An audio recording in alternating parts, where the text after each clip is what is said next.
Hello everyone, welcome back to today's analysis session for 1st of July 2023. So let's start with all the important topics that we have today for discussion. So as we know, we had a look at this issue yesterday as well, the issue between the governor and the chief minister of the state in case of Tamil Nadu.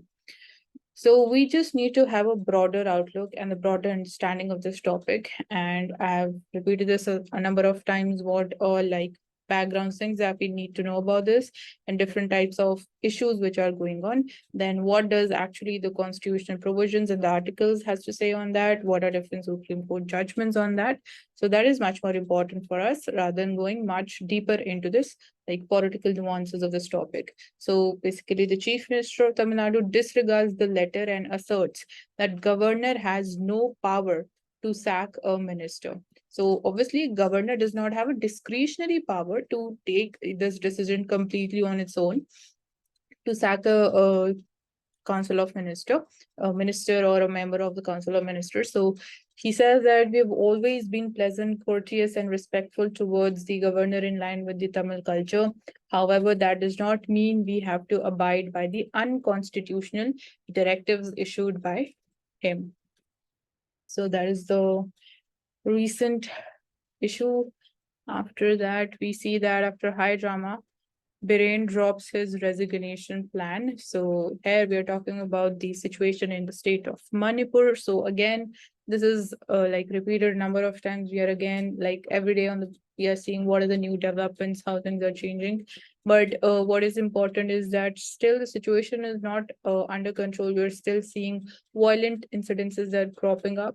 So women they gather outside the CM's residence and tear up his resignation letter, and BJP says the CM decided against quitting to honor people's sentiments. So people are basically the women's group. They do not want the chief minister to resign. So it's being said that that's why he changed the decision. Otherwise, again, here also the political things they're not important for us. The constitutional articles, what is center's role, and then again, is there any specific constitutional article which talks about the center's role if there is any internal disturbance in any state?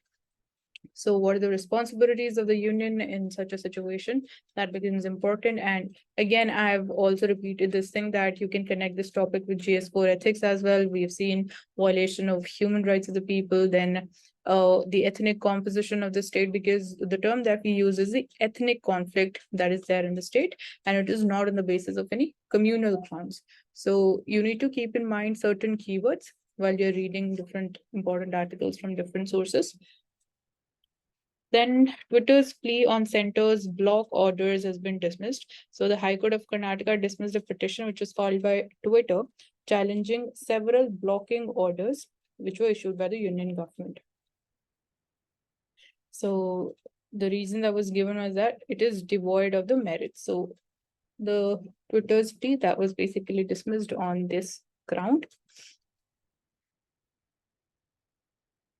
So tight security greets pilgrims in Kashmir for Amarnath Yatra. So multiple rings of security have been thrown around the Amarnath shrine in Kashmir as pilgrims they have started visiting it in the valley. So that's there. So Prime Minister says that youth is looking beyond jobs and they are filing patents, they are founding startups.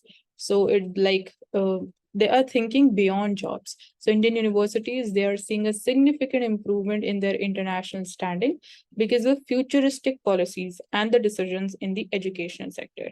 So here, like this is my sentence, but we need to know about what are different policies that have been initiated, how they're different, how they're going to suit the needs of current times. And that is important. Apart from this, Prime Minister, he was speaking in the valedictory event of the year-long century celebrations of Delhi University, completes 100 years. So Prime Minister credited India's youth for transcending the concept of education being limited to placement and degrees by filing more patents and establishing the startups. So here you can bring in the angle of innovation. And third decade of the last century, when DU was founded, it gave new momentum to the struggle for India's independence. So now the third decade of the new century, it will give impetus to the development of journey of India. So large number of upcoming universities, colleges, IITs, they are becoming the building blocks of new India. So all in all, this topic, like what is your visualization of new India? That can be one of the topics where you can like think more about it, because it can be asked in the form of a topic in essay paper as well. Then new goals. So over the past 100 years, due it has not only kept its emotions alive, but also kept its values vibrant. So that's there. So underscoring the importance of knowledge, Prime Minister noted that when the country had vibrant universities like Nalanda and Takshila, it was at the peak of prosperity. So you can relate with this thing. And however, continuous attacks during the period of slavery destroyed these institutions, leading to an obstruction of the intellectual flow of the country and bringing growth to a standstill. So definitely the importance of education sector cannot be ignored.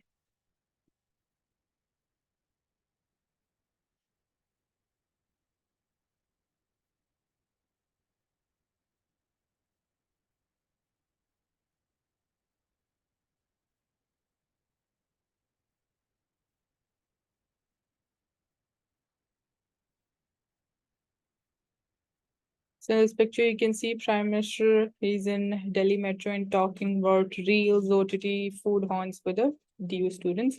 So he asked the students to make DU among the world's best by 2047 during his address on the final day of the century celebrations. The taste of tea and momos should not change. So some viewpoints on lighter note, moving forward.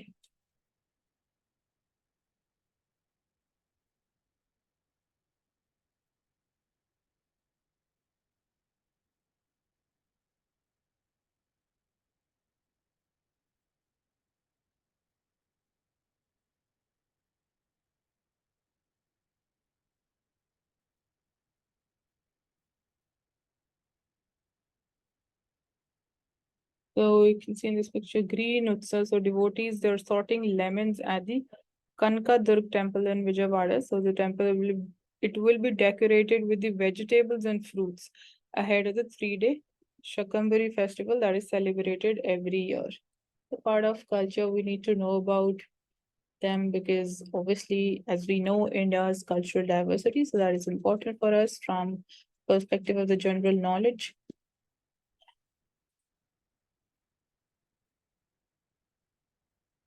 Coming to the editorial section, so again, talking about the issue of governor, basically issues between governor of a state and the chief minister. So the governor's move is dangerous and unconstitutional. So here again, we're talking the context of the situation in the state of Tamil Nadu. So we know what is the whole issue about. So articles and having clarity about what actually constitution has to say. So what needs to be examined first is whether governor has the power to dismiss an individual minister without the advice of chief minister, or we can say council of minister. So when we talk about article 164 of the constitution, chief minister is appointed by the governor without any advice from anyone. So here, this is one thing, but he appoints individual ministers only on the advice of the chief minister. So this is clear that he or she does not enjoy any discretionary power in case of appointment of the individual ministers in a state. And that is true even at the union level also. So in that case, we're not having governor, we have president of India. So the article implies that the governor cannot appoint an individual minister according to his discretion. So logically, the governor can dismiss a minister only on the advice of the chief minister. So even this is very clear that constitution is not talking about any discretionary power to the governor when it comes to appointment or removal of a minister.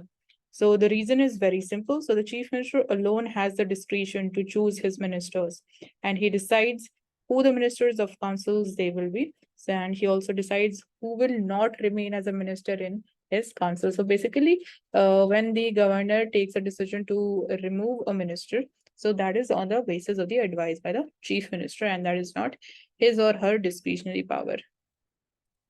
So even constitution makes it very clear.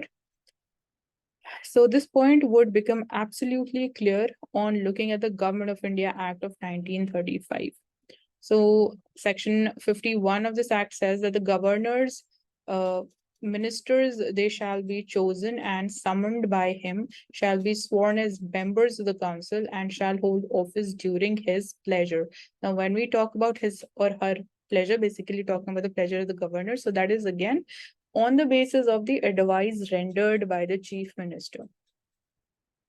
So even this is making it very clear that the ministers, they shall be chosen by the governor, so they hold office during his pleasure.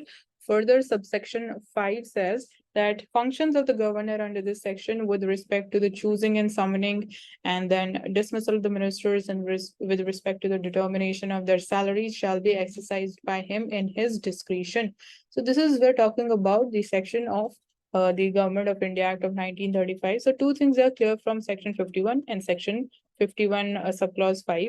So one is that the ministers, they are chosen by the governor, and second is that they are dismissed by him at the discretion. So governor during the colonial rule had the absolute discretion to choose a minister and dismiss him or her. So hire and fire approach was there. So basically at that point of time, during the colonial times, as per this section 51 of the Government of India Act 1935, the governor had the discretionary power, but post independence, this is not the case. So right now, a governor is a mere constitutional head of a state. So now Tamil Nadu's governor actions, that conveys the impression that he thinks that governors under the Constitution of India have the same discretionary powers as the governors which were appointed by His Majesty by the commission under the Royal Sign Manual. So perhaps the words the ministers shall hold office during the pleasure of the governor in Article 164 might have given him such an impression, but again, independent India has a constitutional system under which governor is a mere constitutional head, we can say a nominal head of the state, and he can act only on the aid and advice of the Council of Ministers headed by the Chief Minister. So when B.R. Ambedkar had stated unambiguously in Constituent Assembly that there is no executive function which a governor can perform independently under the Constitution. So this is very clear. And it's true that the pleasure doctrine has been brought into the Constitution of India from the Government of India Act 1935. But these words, they simply refer to the formal act of issuing the order of dismissal, which is to be done by the governor. But ultimately, it is like on the basis of the advice of Chief Minister, not solely his or her discretionary power.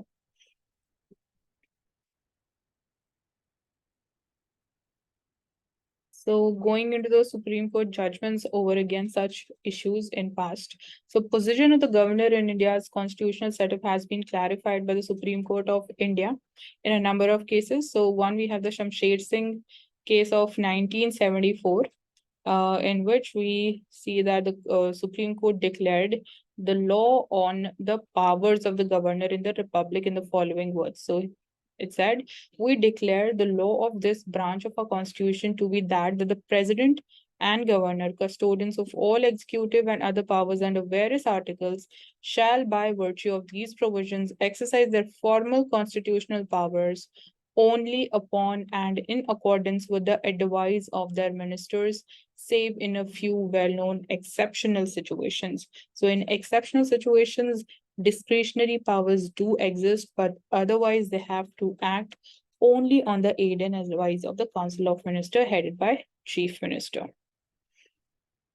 Then another Supreme Court judgment is the Nabam Rabia judgment, where the Supreme Court reaffirmed the law laid down in Shamsher Singh case and further held that the discretionary powers of the governor are limited to the postulates of Article 163 of the Constitution. So you can search about Article 164 and 163 in a little more detail to have more clarity.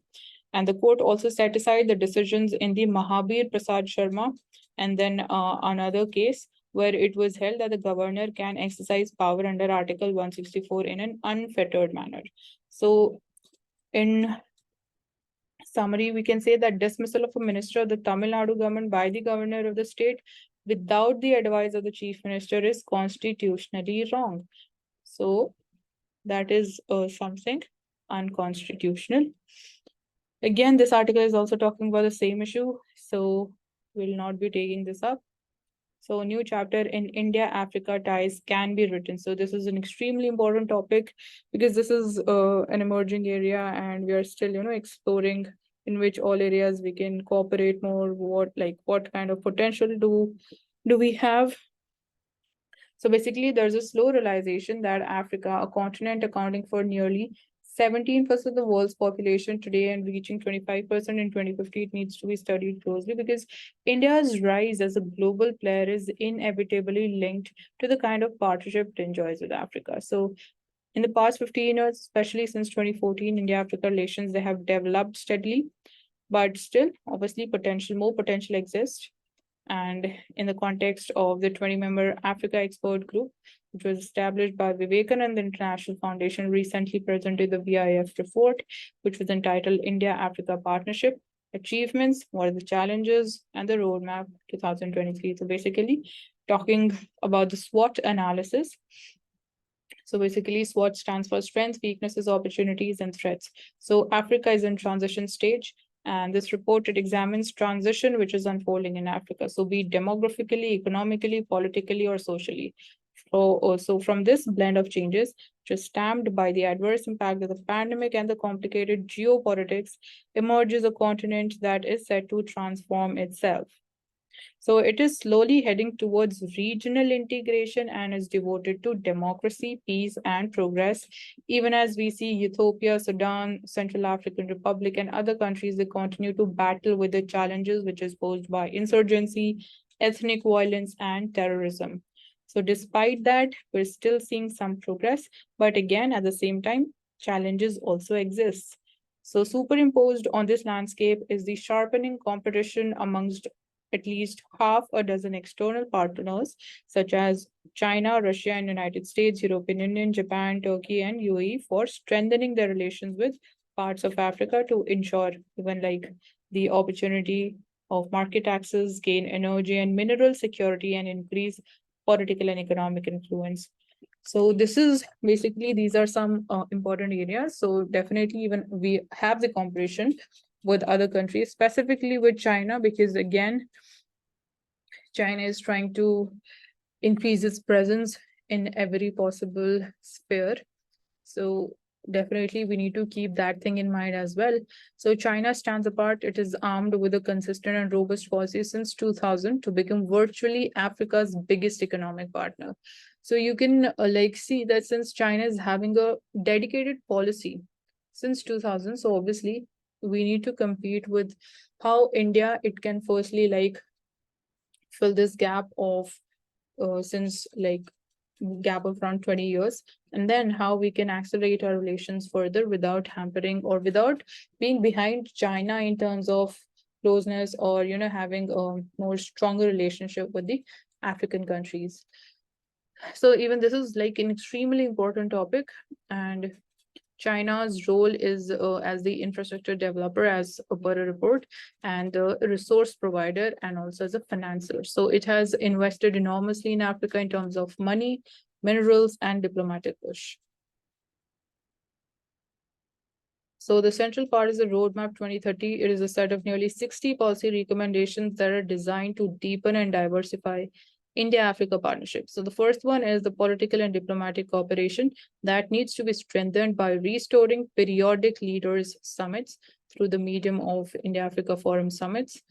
And that's there. So this is one area where we can work. Second is the defense and the security cooperation. So government needs to increase the number of defense attaches deployed in Africa, expand the dialogue on defense issues, widen the footprint of maritime collaboration, expand lines of credit to facilitate defense exports. Thirdly, the largest number of recommendations, they relate to economic and the development cooperation. So right now, the trade, it is at around $98 billion, and that is an encouraging development, but the figure, it can go up if we access the finance. Basically, access to finance through the creation of an Africa Growth Fund is ensured.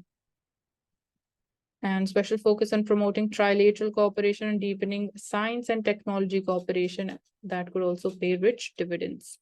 Fourth area can be socio-cultural cooperation that should be increased through greater interaction between universities, think tanks, civil society, media organizations. And here we have the Indian Technical and Economic Cooperation and Indian Council for Cultural Relations. Scholarships awarded to the Africans that should be named after famous African figures. So finally, report suggests a special mechanism for implementing this roadmap 2030. So this can best be secured through close collaboration with Ministry of External Affairs and the National Security Council Secretariat. So again, this is an important article. Moving forward, ground zero forward. So in talk with Putin, Modi calls for dialogue and diplomacy to end the war in Ukraine. So Kremlin says Prime Minister expressed support for Putin's decisive actions on the Wagner mutiny and discussed the SEO summit also, US visit, bilateral projects and trade. So Russia indicates that Putin may attend the G20 summit in September. China confirms that he will attend the SEO summit via video conference. So as we know, see what is important here is that what has been India's stand as far as the Ukraine conflict is confirmed. How did our economic relationship that has changed after this war? And our defense cooperation, again, that is also an important area. Economic cooperation in terms of the crude oil imports, the share that is increased. And again, the nature of crude oil that we are importing, even that is like it can be known. So that's there. And how basically India has balanced between Russia and the West. So that's important. And then again, you can like relate it to Gandhian ideas also, what kind of ideas they're still relevant and how it can help. They can help basically uh, India's position in this war and how India can play an important role in ensuring that this war comes to an end. So these can be different dimensions and nuances. Again, we have been like talking about India-Philippines relationship. So South China Sea, we know China has assertiveness, it is growing this region. That is an issue. So India backs 2016 ruling, which is favoring the Philippines in South China Sea. So you can find out about the India-Philippines relationship, what the potential areas that exist. And when we talk about the EEZ. So even in that case, there's one important treaty with this convention, which is the United Nations Convention on Law of Seas. So basically, you need to know more about exactly the location of South China Sea when you talk about the 9-line, according to China. And obviously, this region is very important. Indo-Pacific is very important from the perspective of regional security. So how India is collaborating with different countries, which are different organizations and bodies and frameworks and forums which are working in this region in order to ensure a rule-based order.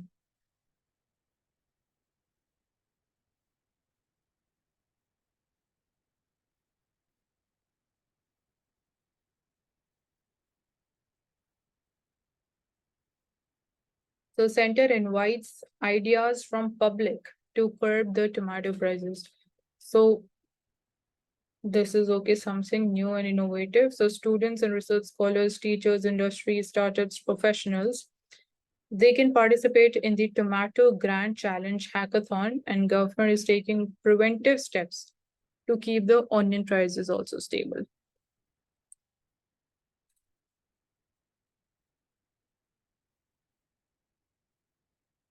So basically, government is asking them about ideas in order to keep the tomato value chain secured and to ensure that its availability to consumers at affordable prices is maintained and help the farmers get value for the produce also. So basically, this was the main purpose behind this hackathon. And so what needs to be basically the cycle of planting and harvesting seasons and the variation across regions. These are the primarily responsible for the price seasonality in tomato. So that's there. So top scheme is there.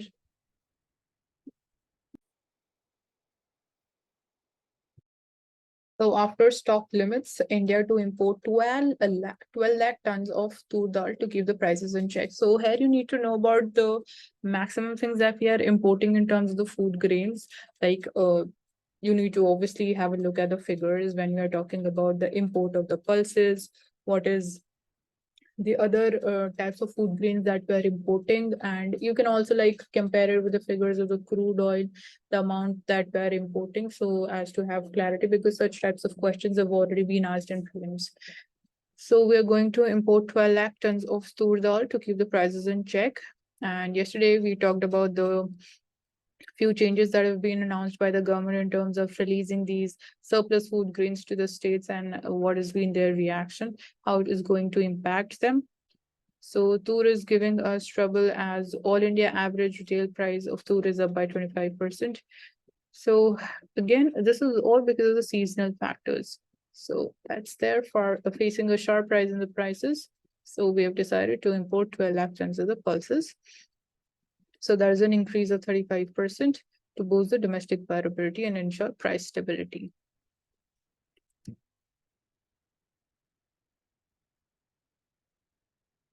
So Tushar Mehta has been reappointed as the Solicitor General for 3 years. So you can find out about more about Solicitor General of India, the basically eligibility criteria, how a person can be removed from the position. So center is going to issue norms against the dark patterns in online advertisements. So again, this is a hot topic. So the Union Consumer Affairs Ministry has urged the consumers to flag such manipulative online practices on National Consumer Helpline, and it also has the online platforms not to engage in unfair trade practices or manipulate the consumer choice. So again, you can relate it with ethics.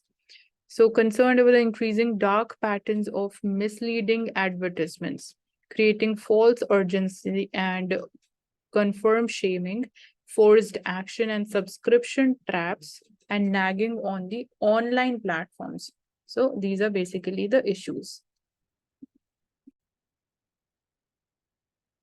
So if you see any online advertisement misguiding consumers, or basically you see or you feel that, so you can call on number 1951, or even through WhatsApp you can message on this number. So that is basically obviously it's an important thing which can be related to ethics.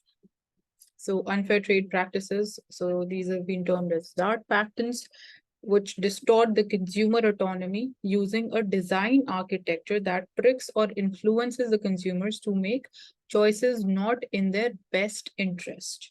So this has been very nicely put out, and that can be like, what are the ways, or it needs to be very simple even in your answer writing.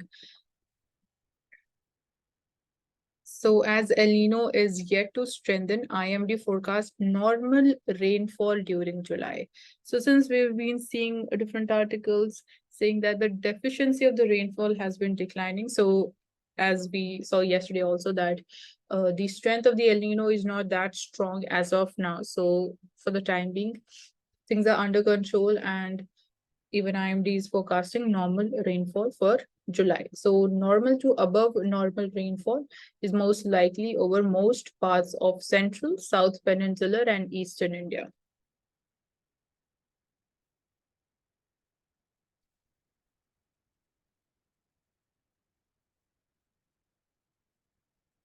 So very important case study, breaking the taboo, and women they hitch up saris and play kabaddi for liberation. So women they were dressed in saris as they could not get permission for from their families to wear salwar kameez or kurta. So you can imagine, and despite that, they still decided to go ahead. So even this is a reality of 21st century India. So the 40-year-old Mahananda Vishal Patil from Dhanora village at Beed in Maharashtra never got the opportunity to play a game after she attained puberty. So when she says that, when I heard there was a kabaddi tournament in the village, I went to watch it. And one of the players didn't turn up, and the organizers they were asking if somebody would like to play. So I knew it was my one chance to relive my childhood memories. So that's there. So definitely, we can say that we need behavioral change at micro level when we talk about the inclusive society.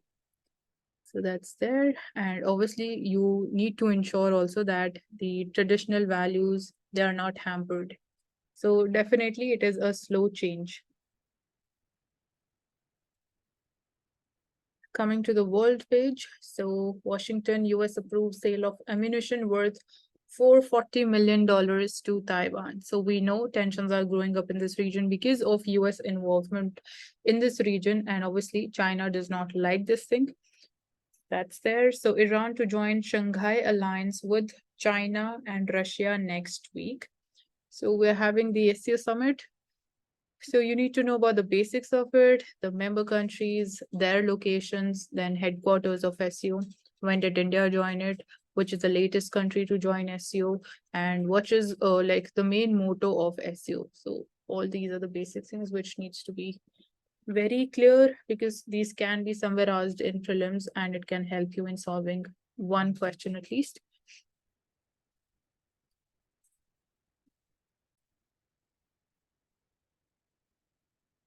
Pakistan gets a lifeline from IMF with a new $3 billion bailout to help avoid default.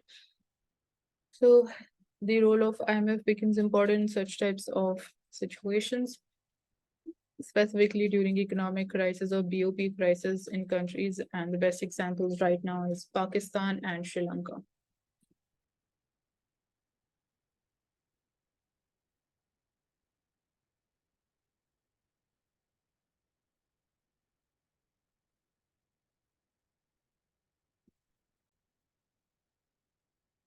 Coming to the business page, so here we see that the core sector growth in the month of May, the pace it breaks to 4.3% from 19.3%. So you can imagine the difference, and tempo has been slackened on decline in the production of crude oil, natural gas, and electricity.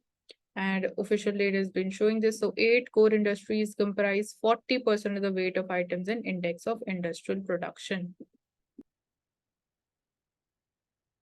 So the question is, why do we, have a look at how the core sector is performing? So basically, that gives us, firstly, an indication how the economy has been performing, and it also accordingly shapes our expectations about the future growth. So you need to have which all are the 8 core sectors of the Indian economy. And then this is an important fact that it comprises 40% of the weight of the items in index of industrial production. So what are the causes of concern? So core sector growth momentum, firstly, it has slowed down. So that is one concern. And then the intensity of slowdown or the degree of slowdown is also another concern, because it has slowed down from the growth of 19% to 4%. So production of natural gas and electricity, that is contracted, coal output expansion, that is slid, then rate of growth in fertilizer, steel and cement output, that is also slided down. So that is the main concern. Then India's financial year 2023's external debt rises to $624.7 billion. So here also the important thing is that India is not so much reliant upon external debt. What we have or what we depend upon is the domestic sources. So even that is one of the important things when we say that India's economy is resilient to, the external fluctuations. So this is one of the sole things, or the main, we can say, reason why Indian economy is resilient, because we are not so much dependent upon foreign or the external debt. So if we find percentage, we need to know about that also, like about like in total debt, how much is the amount that we get from the foreign sources and how much is taken from the domestic sources. So the external debt, it has increased in the previous financial year, and the external debt to GDP ratio has slided down to 18.9% at the end of March from 20% a year earlier. So this is basically the percentage that I was talking about. So it is slided down to 18.9%.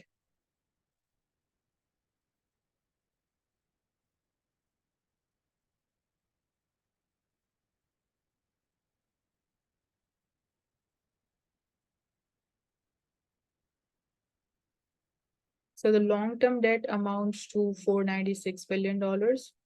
And even there, we saw a decline of $1.1 billion over the end March 2022 level. So the short-term debt, even that is in the total external debt, rose to 20.6%.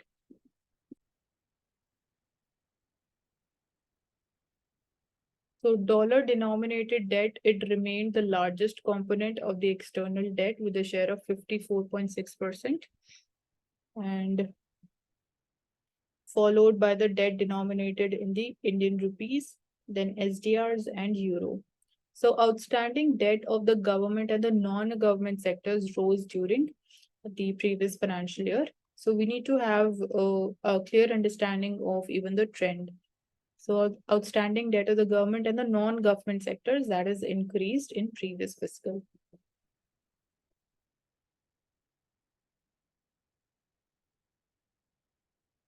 So when we talk about the inflation picture in US, so the consumer spending stalls and inflation picture stands mixed. So why it is important for India? Because accordingly, then even RB also monitors an eye on how inflation is faring in US, and accordingly, then that is also one of the factors which plays an important role in deciding about the repo rate changes which are needed, and also the decisions of the US Fed also has an impact on the Indian capital market. So that's why it is important even for India. So center's fiscal deficit at 11.8% of the target at May end. So it stood at rupees 2 lakh crores, or it was at 11.8%, the full year budget estimates.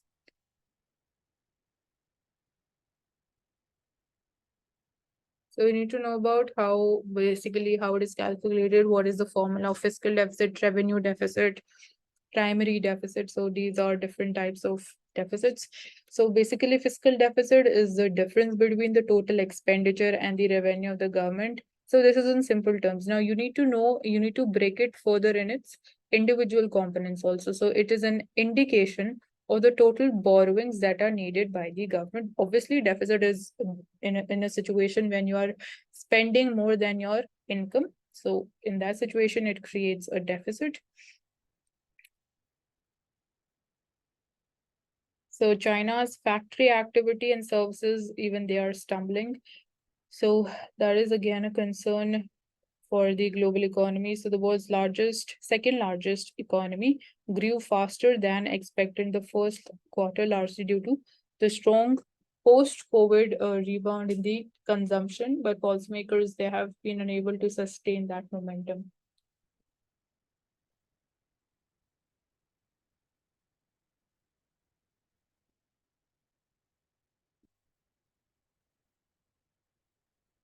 Coming to Financial Express, so here, so it's raining, which is good news for the economy and the markets. So IMD predicts good monsoon in July, and Kharif sowing deficit also vanishes. Paddy still a concern. So understanding it with the help of data, monsoon performance. So in the month of June, it was at 90% of the long period average. Then in July, forecast is that it would be somewhere ranging between 94 to 106%. In June to September, around 96%.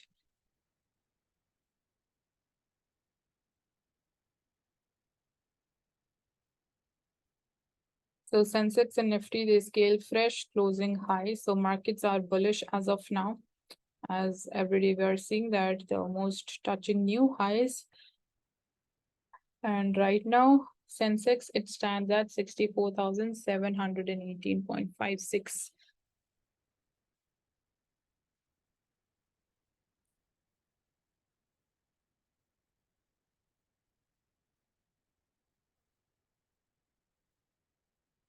So in the border areas, India has resolved some issues, but there are issues we have not yet resolved. And he said that I'll continue to do this in diplomacy. You never give up. So in diplomacy, basically, you never give up. Things continue and evolve. So coming from the Minister of External Affairs. So we have understood, we have talked about the core sectors growth slowdown, the growth of the core sectors output in May 2023. So here, these are the 8 sectors which comprises of the core sectors of Indian economy. And here we have their growth performance. So you can see there is no, there's not any uniform trend in its performance. Sometimes it starts to increase, then we saw a sharp fall, then again it is increasing, then massive fall, then it starts to gradually increase, and then it falls for next 2 months, and then it is like almost at a steady level. So there's no uniform pattern.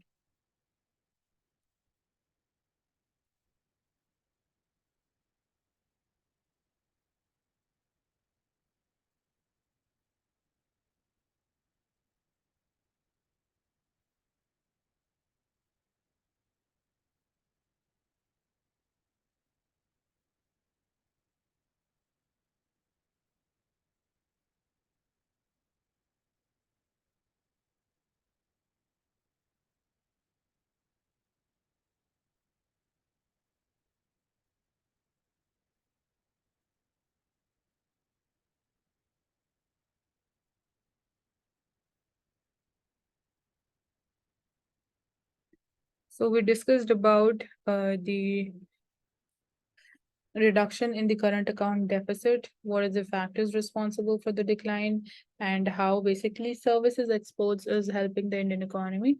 So India's external accounts appear stable, but there are concerns on the net capital inflows.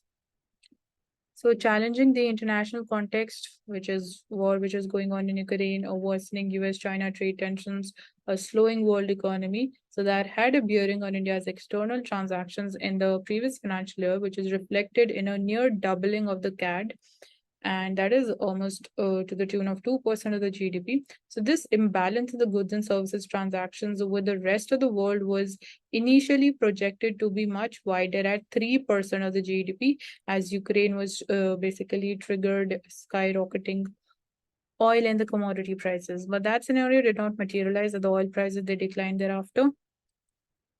And as India imports 85% of its oil requirements, the merchandise trade deficit that increased by 40%.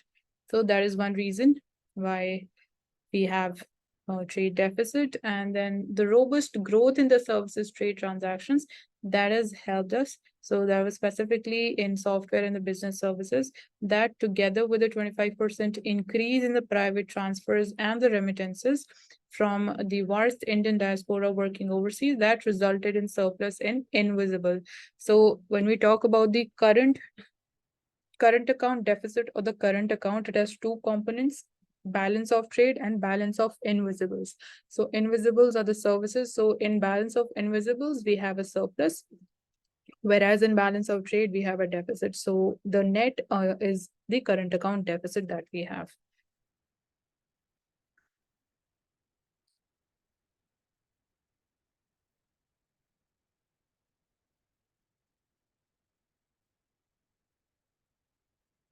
So a current account deficit of less than 2% of the GDP in this fiscal year has been indicated by the private forecasters and even the government's chief economic advisors.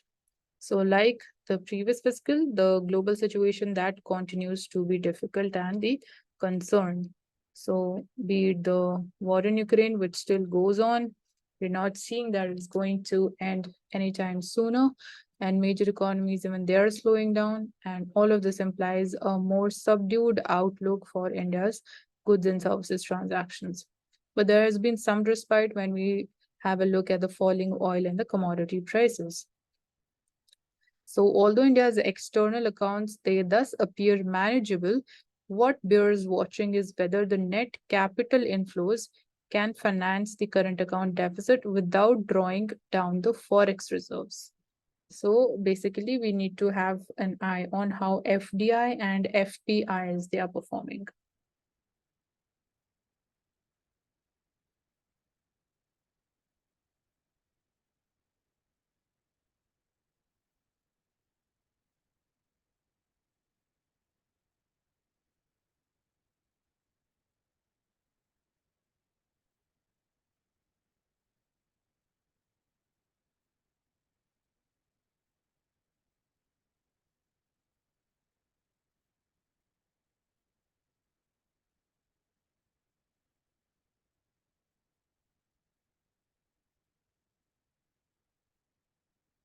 Coming to Indian Express newspapers, so let's see what are the important topics here.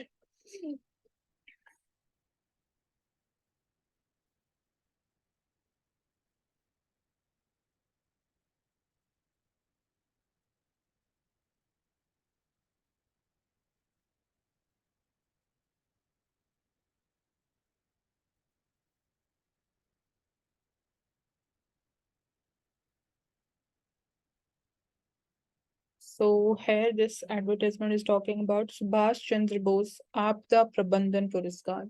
So saluting his selfless service to humanity, and this is a national award for excellence in disaster management. So when we talk about the eligibility, so any Indian individual or organization can apply for it, and awards will be announced on 23rd January next year. Last date to apply is 31st August. And for more information, you can visit this website of the government.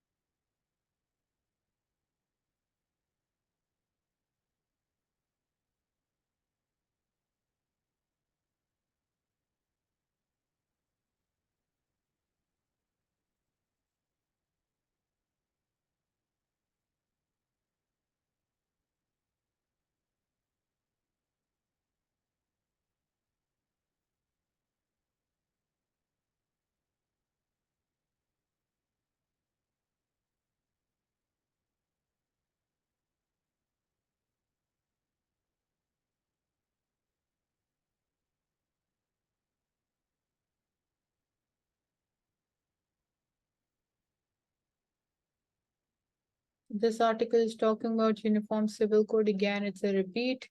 So basically, the rationale is to have family laws free of discrimination. So we want justice and not uniformity. So for the perspective of justice, we are basically talking about that we need to have a uniform civil code so that even in the personal spheres, we are able to provide justice. The UCC issue, it must, in the fitness of things, be totally excluded from political domain. That is the first important thing. And if a representative group of acclaimed social reformers and the legal academics, they produce a draft which is free from the vices of religious discrimination and gender inequality, it can be extended to all citizens in all parts of the country. So this is the course of action the Constitution wanted to be pursued, but which was evaded, but which has evaded the nation throughout these long years.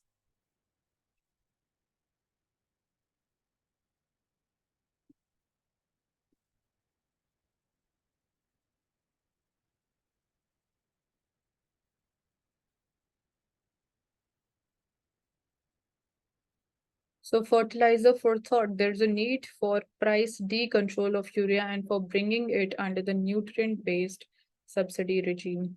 So this is also an often repeated topic. So the maximum retail price of urea has remained unchanged at rupees 5,300 per ton during the last 9 years. And the only revision, if at all, it has been from companies having to mandatorily coat their entire material with the neem oil since May 2015, for which they could charge an extra 5%.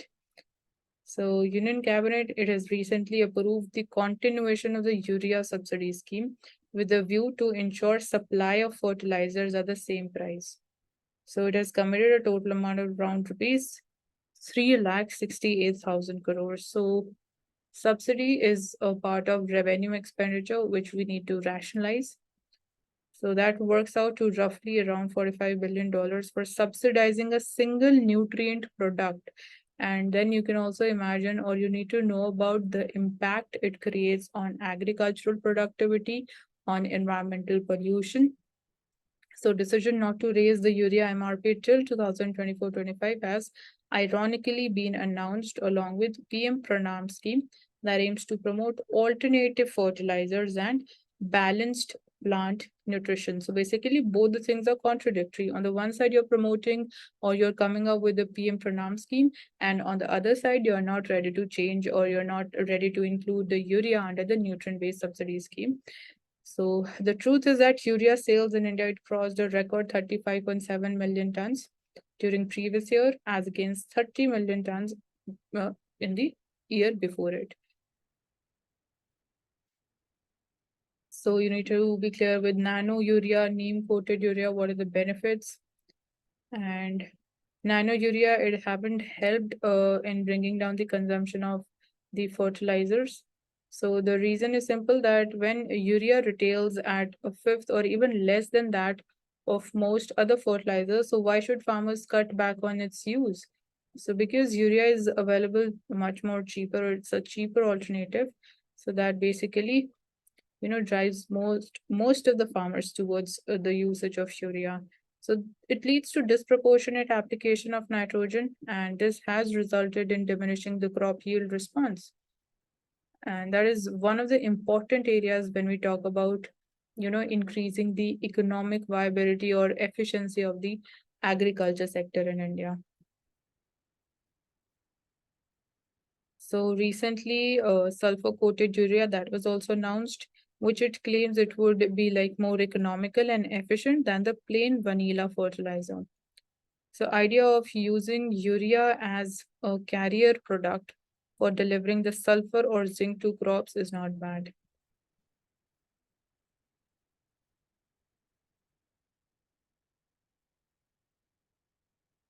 So we need to understand what are going to be the benefits in terms of improvement of yield of this sulfur or zinc coated urea. So that's going to be significant.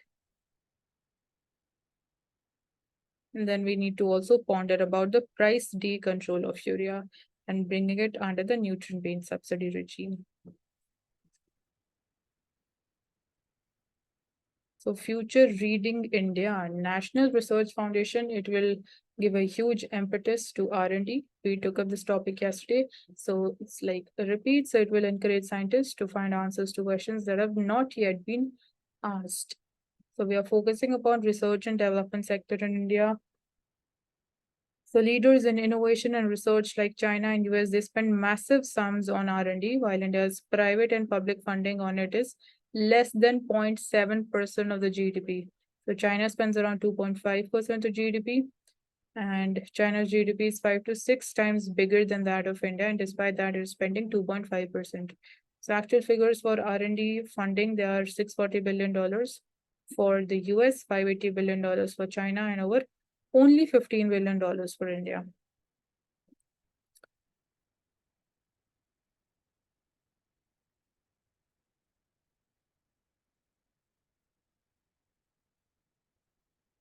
So Chief Justice of India stresses the need to take legal aid services to people.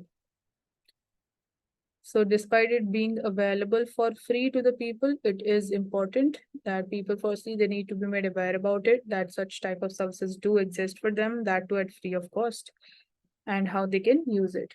So out of 1.4 billion people, 80% of the population in India is entitled to free legal aid. And these are daunting figures. However, only a minuscule percentage of the population utilizes the legal aid. So he says that, to my mind, the choice of the venue for this very significant meet from the perspective of the Indian judiciary reflects the mainstreaming of Jammu, Kashmir, and Ladakh in the discourse on development. So he termed NALSA as the exemplar of the nation's commitment to serve others. He said, while the Constitution recognizes the fundamental rights of every individual, sorry, regardless of their social and economic status. So greater challenge is to ensure that the Constitution and rights, they become accessible to the common people.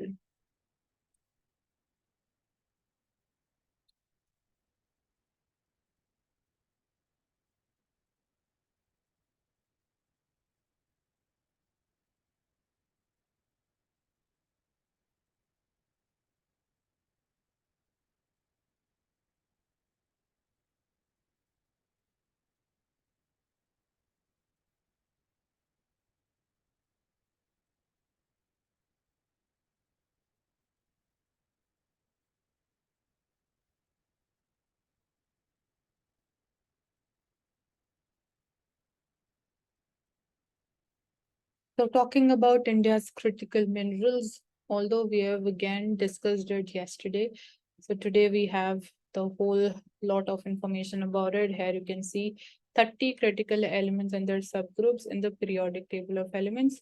So government has identified minerals that are essential for the nation's economic development. and the security going forward. So how has the list been prepared and how do others choose them?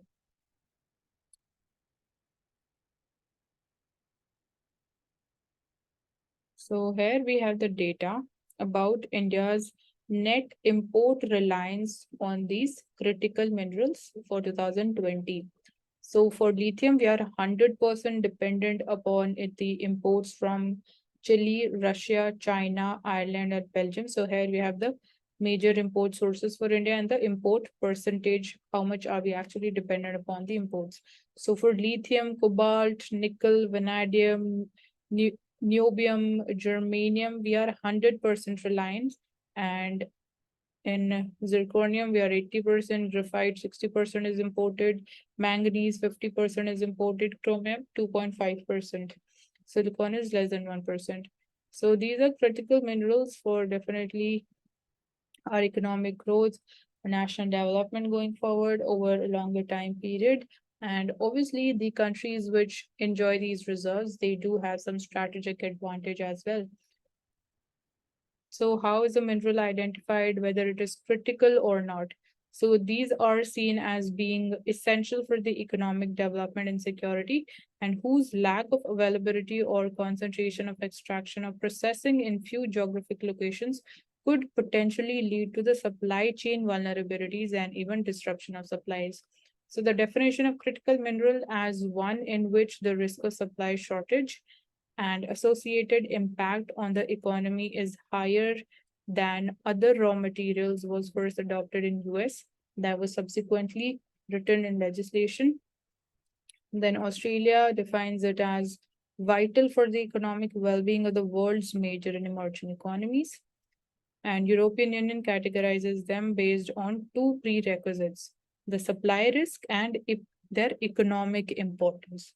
So these are the two main criteria of categorizing a mineral as a critical mineral. So why does India require a list of them?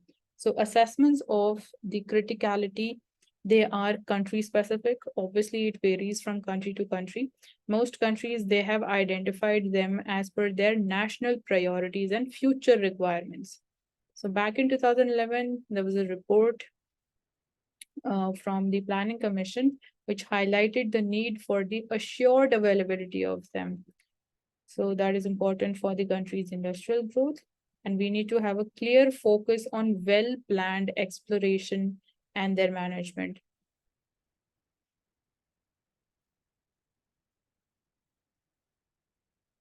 So the trigger for this last exercise is the international commitment to reduce carbon emissions. So that requires an urgent relook at the mineral requirements for the energy transition.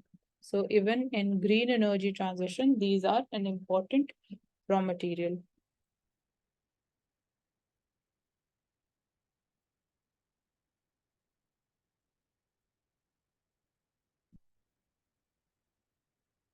So how is India seeking to expand the domestic and the global initiatives in this field? So we have the Geological Survey of India. It has carried out mineral exploration in Salal, Hemna areas of Jammu and Kashmir's Risi district, where we discovered lithium, and that is also being mentioned. So estimated inferred resource of 5.9 million tons of lithium ore is believed to be present there. Then a joint venture company called the Kanji Bidesh India Limited, it has been incorporated to identify and acquire overseas mineral assets of critical and strategic nature.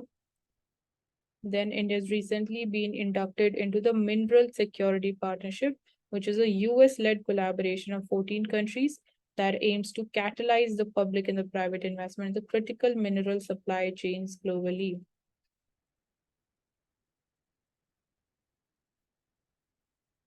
So definitely major element of India's growth strategy is ambitious conversion of a large section of the public and the private transport vehicles to electric vehicles. So for that, we need a secure supply chain of the critical minerals. And then again, when we talk about the semiconductor push, that is again with the US that we are building our relationship. So that is an important area. So India is seen as a late mover in the attempts to enter the lithium value chain. At a time when we are seeing electric vehicles, they are predicted to be the sector is ripe for disruption. So it could be an inflection point for the battery technology. And even in batteries, lithium plays an important role.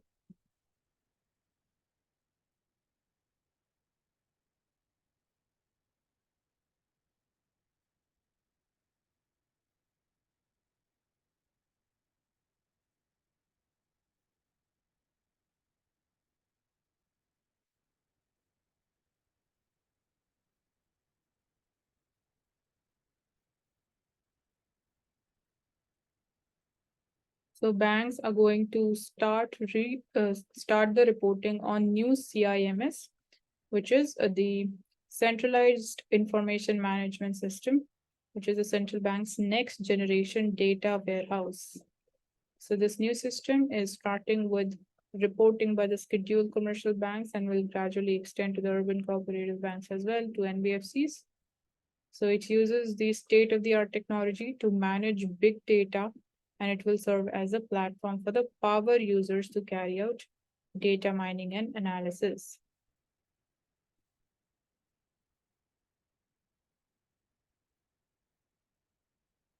So that's all for today. Thank you so much for joining us in today's analysis session. And you can subscribe to the channel if you haven't, and also hit the like button for this video.